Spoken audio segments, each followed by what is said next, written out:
I know the path is difficult. There is no shortage of passionate skeptics. But with capable, respected negotiators like Minister Tzipi Livni and Dr. Sai Barakat, with their efforts, their expertise, and their commitment, I'm convinced that we can get there. Peacehub means to me having serious Israelis and serious Palestinians who've been involved in public affairs, discussing and working together with respect to some very difficult problems, that because they can engage to some degree in collaborative problem solving, there is hope. אנחנו בדרך לרמאללה, בפגישה עם ג'יבריל רג'וב, צורפים לפגישה גלעד שר ושלמה ברום. ביניהם אנחנו מתחברים בסקייפ לפרופסור בוב מנוקין, שהוא ראש המרכז לפתרון סכסוכים בהרווארד. ואנחנו בעצם מתחילים מהלך שמוביל לקראת שיחות שידונו בסוגיות הליבה של הסכסוך הישראלי-פלסטיני, ירושלים, טריטוריה, ביטחון, פליטים פלסטינים והסוגיות משנה, זכויות מים, הסכמים אזוריים וכו', שזה בעצם ליבת היוזמה שאנחנו מקדמים, שנקראת Peacehub, לנהל את השיחות האלה במשך 6 ימים, באמצע חודש יוני, והכל בשידור חי באינטרנט.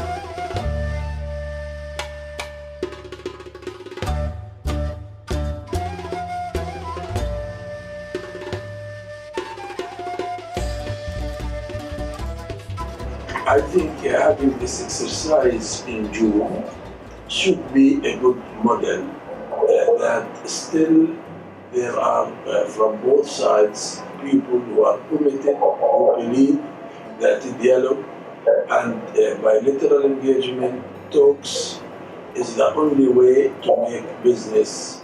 So number one, I would say, let's not call it an exercise.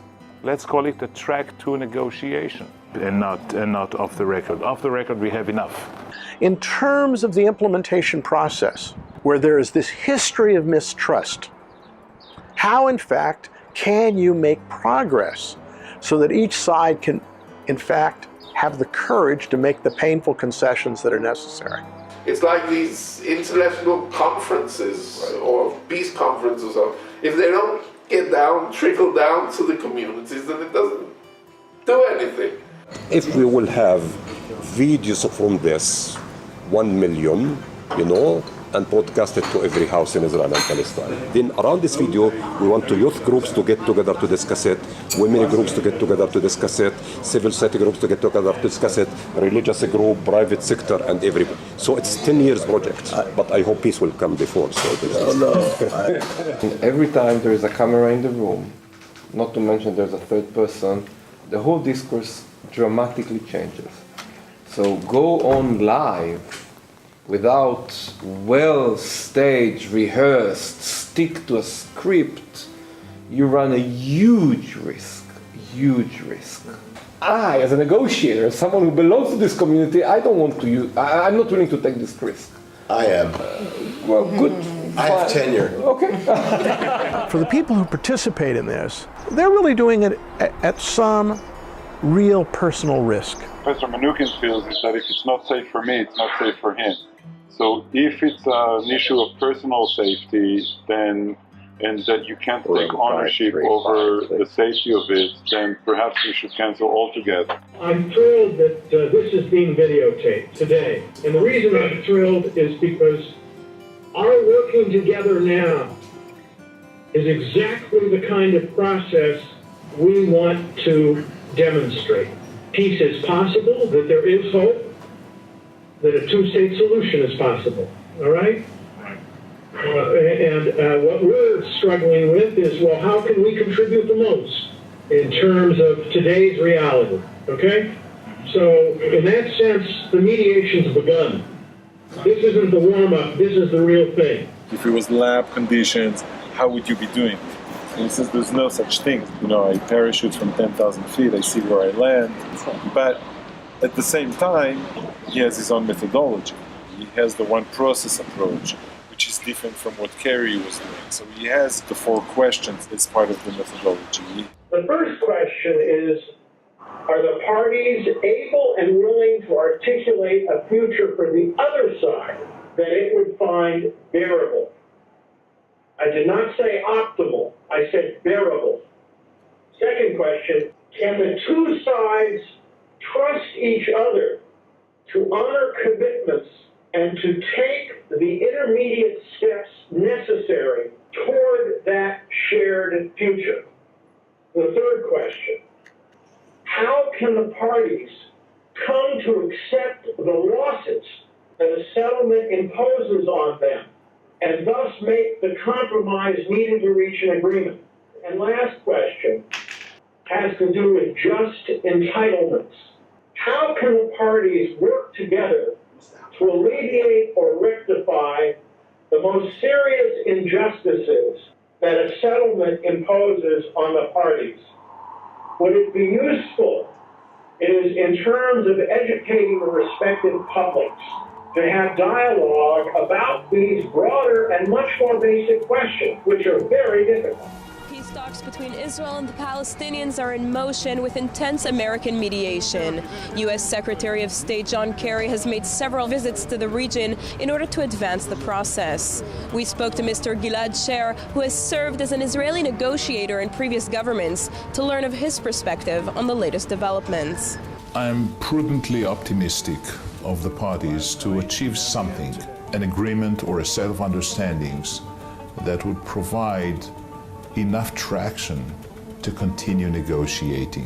What are the complex core issues at hand? And so day went by, day 2 went by, day 3 went by, and then in the afternoon, when they were about to maybe get there, 700 settlement units were announced in Jerusalem, and poof, that was sort of the moment. כל השעות האחרונות חשש כבד מאוד לחייהם של 3 נערים מתנחלים שנעדרים מאז שעות אמש, והחשש שנחטפו ומוחזקים על ידי אחד מארגוני הטרור כאן באזור חברון.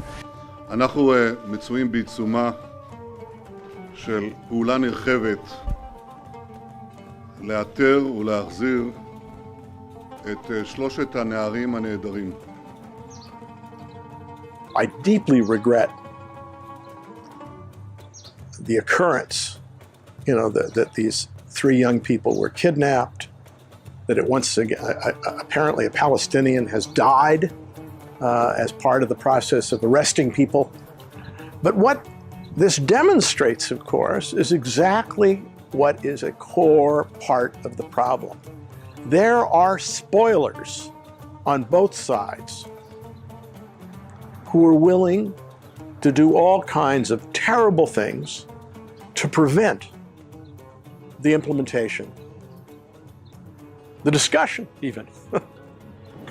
Basically putting the project on hold, or rather postponing it as a result of the situation with the hostages. We felt that we couldn't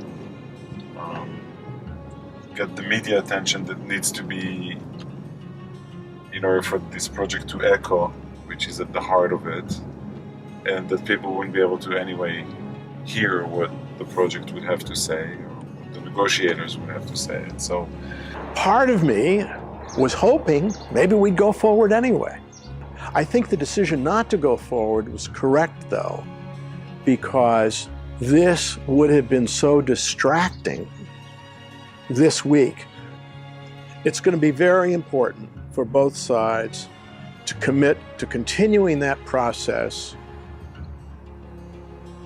even if there are disruptive events.